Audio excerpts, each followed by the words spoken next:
कि law and order को बिगाड़ना था, इसलिए वो मिर्ची की जो कहते हैं ना पाउडर्स लेकर के हाथों में पत्थर और रोड़ेबाजी करने की वो उग्र था और वो बिल्कुल ही प्लान्ड था कि हमें लॉ एंड ऑर्डर को हाथ में लेना है। और वो सदन में कुर्सी उठा करके ये बीजेपी के नेता गुंडागर्दी कर रहे थे, उनके कार्यकर्ता सड़कों पर उतर के गुंडागर्दी करते। तो अब आप मुझे बता दीजिए कि ऐसे हालात में प्रशासन उनको कैसे निपटती।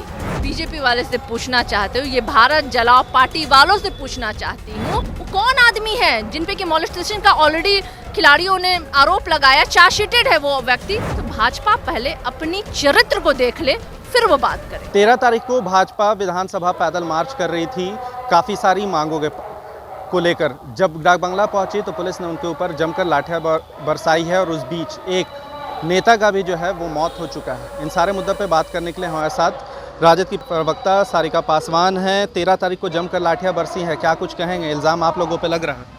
देखिए, सबसे पहले तो इन्होंने 13 तारीख को विधानसभा घेराव का आह्वान किया था और मैं इनसे पूछना चाहती हूँ, वो लोग जो विधानसभा का सम्मान नहीं करते हैं, जिन्होंने विधानसभा के अंदर नेता प्रतिपक्ष के ऊपर कुर्सियाँ उठाई, जिन्होंने नेता प्रतिपक्ष के खिलाफ अपशब्द बोले, तो आप समझ लीजिए कितने अमर्यादित, कितने कुकृत्य विचारों के लोग हैं।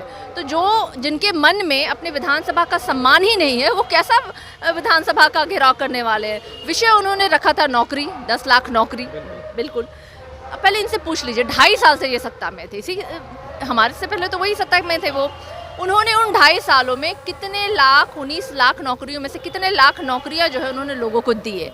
हमारे पास तो प्रमाण है कि हम लगातार अभी तक लगभग 2 लाख नौकरियां जो हैं माननीय हमारे नेता जो हैं तेजस्वी यादव जी ने ऑलरेडी दे दिया है लोगों को, ऑलरेडी उन्होंने घोषणा भी कर दी है। लेकिन बीजेपी वाले बताएं, जिन्होंने कहा था कि प्रत्येक साल वो 2 करोड़ नौकरियां देंगे, वो बताए ना उन्होंने 2 करोड़ नौकरियों में कितनी करोड़ नौकरियां दे दी।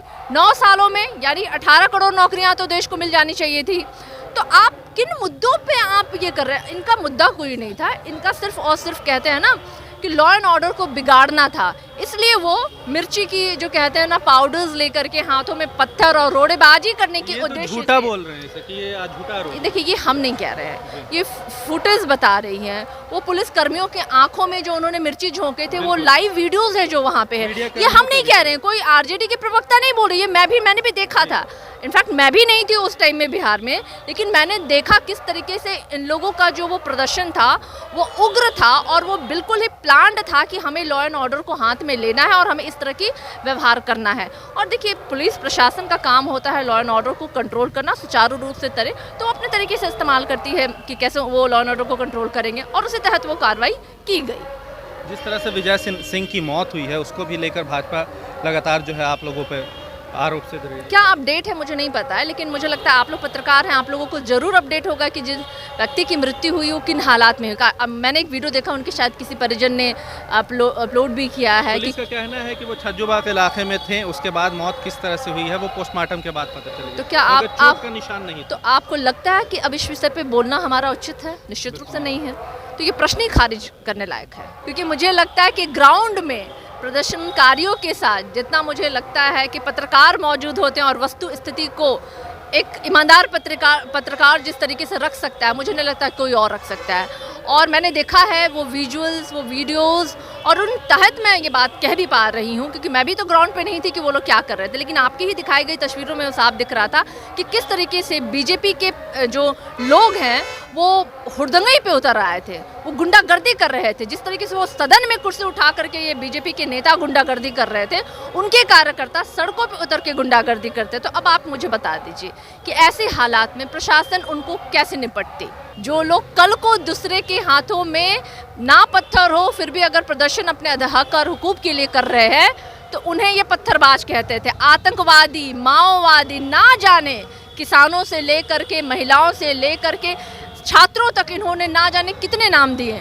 आज मैं बीजेपी वाले से पूछना चाहती हूँ, ये भारत जलाओ पार्टी वालों से पूछना चाहती हूँ, बड़का झूठा पार्टी से पूछना चाहती हूँ, आज आपको मिर्ची लग गई है, आज आपको मिर्ची लग रही है और आप मिर्ची फेंक रहे हैं प्रशासन पे, तो भाई प्रशासन है, कार्रवाई करेगी। आखिरी सवाल, आज भी इनका कहना है कि 2024 में इसका बदला जनता लेगी और जनता दिखा देगी। जनता समझ गई है, जनता समझ गई है इनके प्रधानमंत्री को, जो विदेश में जाके कहते हैं हमारे देश में जात और धर्म के नाम पे भेदभाव नहीं होता है, और बीजेपी के ही लोग नेता जो हैं दलितों और आदिवासियों पे पेशाब कर रहे हैं।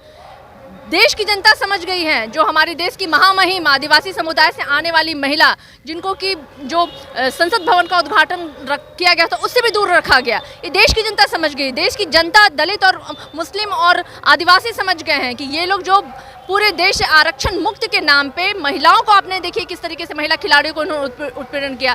भाई ब्रजभूषण पे आज तक ये भारतीय जनता पार्टी वाले ने कार्रवाई नहीं किया। कौन है वो भाई? वो कौन आदमी है जिन पे कि मॉलेस्टेशन का ऑलरेडी खिलाड़ियों ने आरोप लगाया, चार्जशीटेड है वो व्यक्ति, बावजूद इसकी गिरफ्तारी नहीं हुई। तो भाजपा पहले अपनी चरित्र को देख ले, फिर वो बात करे। चलिए, तो हमारे साथ राजद की प्रवक्ता सारिका पासवान थे। उनका साफ तौर पे कहना है कि पहले भाजपा जो है अपने चरित्र को देख ले, उसके बाद इन सारे मुद्दों पर बात करे। तो फिलहाल इस तरह की खबरों के साथ हमारे साथ जुड़े रहें। तब तक के लिए आपका बहुत बहुत धन्यवाद। सिर्फ खबर दिखाना देशवा न्यूज का मकसद नहीं, देशवा न्यूज की कोशिश है कि समाज की सूरत बदलनी चाहिए। देशवा न्यूज पर वीडियो देखने के लिए लाइक करें, सब्सक्राइब करें, साथ ही बेल आइकन दबाना न भूलें।